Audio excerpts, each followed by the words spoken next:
The film begins with Sofia Flores, a political activist, who is giving a passionate speech in front of a crowd of people protesting in front of the White House. At that time, she believes that America needs an honest government without corruption.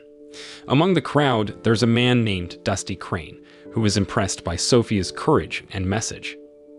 Later that evening, Sofia checks her social media and sees a lot of support for her speech, which represents what many people want. However, some people don't like how vocal she is in criticizing the government. Unfortunately, after getting out of a taxi, she is hit by a car and dies. The next day, Travis Block, a skilled FBI agent, is on a mission to rescue his colleague who is trapped in an abandoned house because of a motorcycle gang. Travis distracts the gang members by causing an explosion, allowing him to rescue his colleague and escape from the dangerous situation. The next day, Travis met his boss, Gabriel Robinson, who was the head of the FBI. Travis had a new mission to capture and rescue an FBI agent who was believed to have betrayed the organization. Without hesitation, Travis accepted the assignment. But before he could go on his mission, he took some time to attend his granddaughter Natalie Block's birthday party. In the midst of the celebration, Travis talked to his daughter, Amanda Block, about his plan to retire from the FBI. He felt he was getting too old for dangerous missions and wanted to spend more time with his daughter and granddaughter. During their conversation, Amanda expressed concern for Natalie's safety, so Travis gave her an electric shock device as a birthday gift for added protection. Meanwhile, over at a news agency, editor Drew Hawthorne was talking to journalist Mira Jones about the death of Sofia. Sofia had been critical of the government in her speeches and was allegedly killed by certain individuals because of her views. At the same time, Dusty was in his car when he was suddenly surrounded by patrolling police officers. They had caught him with illegal drugs. Dusty tried to resist arrest, but there were too many police officers, so he had no choice but to surrender. He was taken to the police station. Shortly after Dusty's arrest, Travis arrived to help him.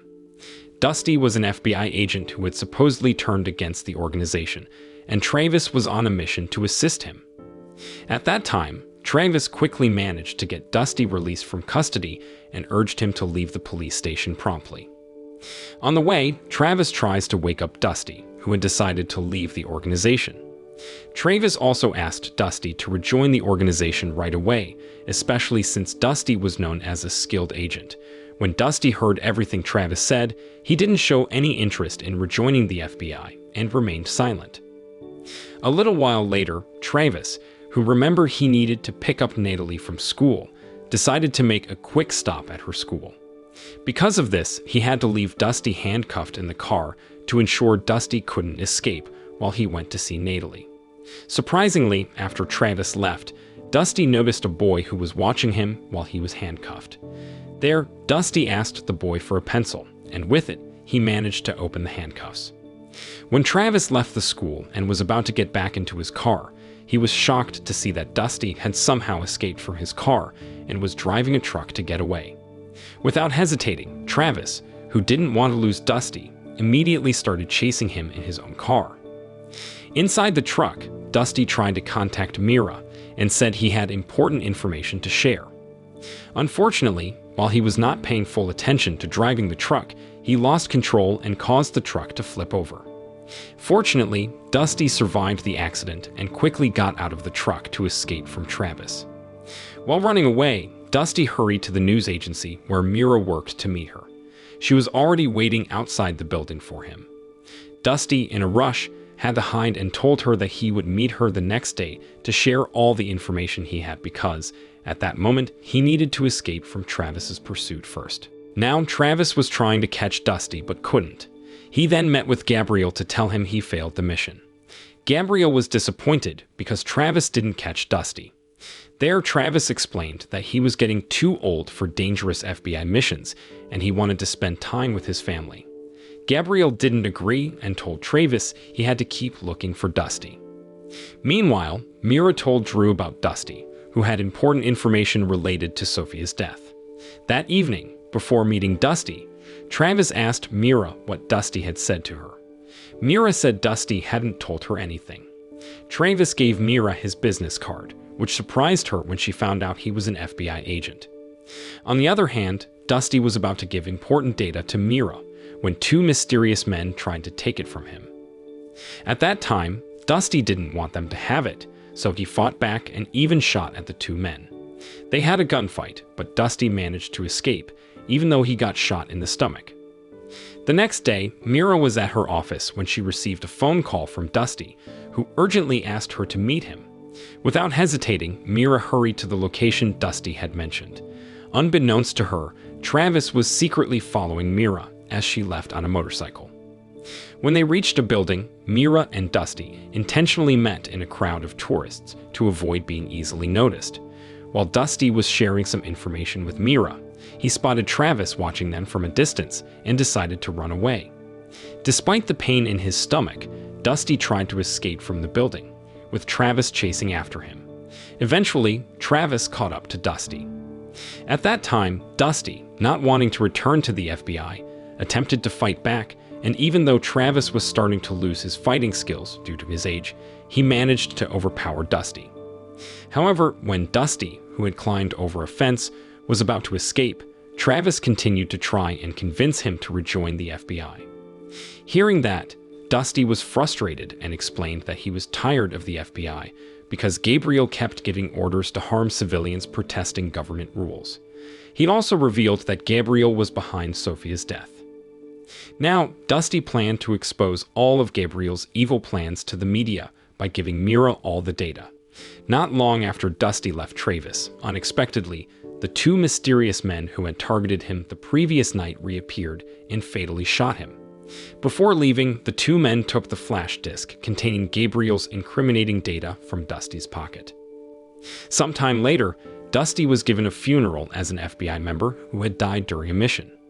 After the funeral, Gabriel approached Travis and asked him to focus on other missions and forget about Dusty's issues. Another time, Travis went to see Mira again to ask about the information Dusty had given her. She admitted that she had only recorded a bit of information about Operation Unity, which Travis knew was a secret FBI operation ordered by Gabriel to eliminate those who opposed the government. In the afternoon, Travis went to Gabriel to ask about the truth behind Operation Unity, which had resulted in the deaths of many innocent civilians. There, Gabriel scolded Travis for his presumptuous behavior towards high-ranking FBI officials. At that moment, Travis, seeing Gabriel's strong reaction, became more convinced that what Dusty had said before his death was true.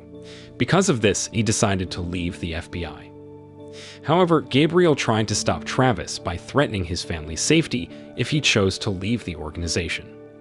The scene shifts to Drew. At that time, he was on his way home.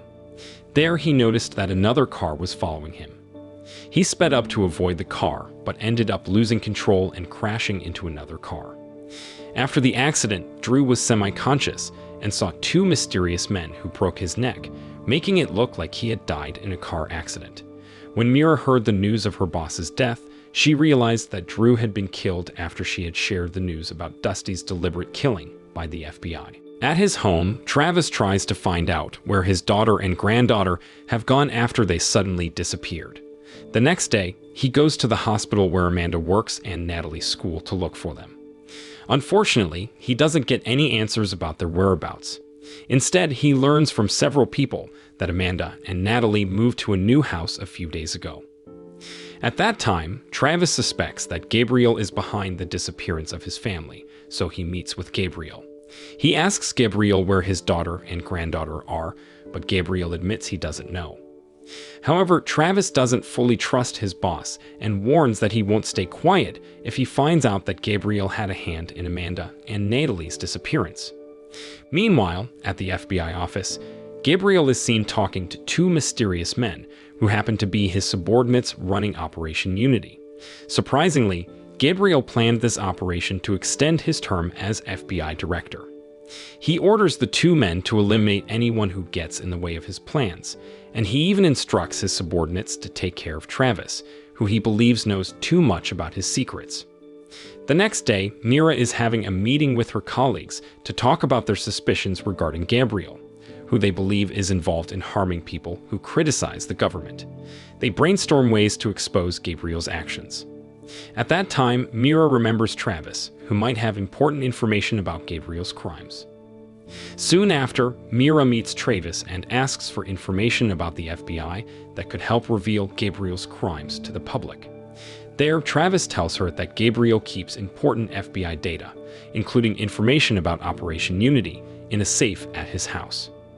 Later, as Travis is going home, he spots a parked car with two mysterious men inside, who are planning to harm him. Travis knows about their plan and blows up their car to warn them. Then he rushes to Gabriel's house, points his gun at Gabriel, and demands all the Operation Unity data. Gabriel, cornered, opens his safe and hands over the data to Travis. One day, Travis was saving some files on a USB drive. While he was busy, Gabriel used the chance to run away and called his buddies to come over and harm Travis, who was in his own house. But Travis was clever and expected trouble. He set up traps all around Gabriel's house using things like water puddles and turning off the lights. With these traps, he managed to outsmart Gabriel's friends.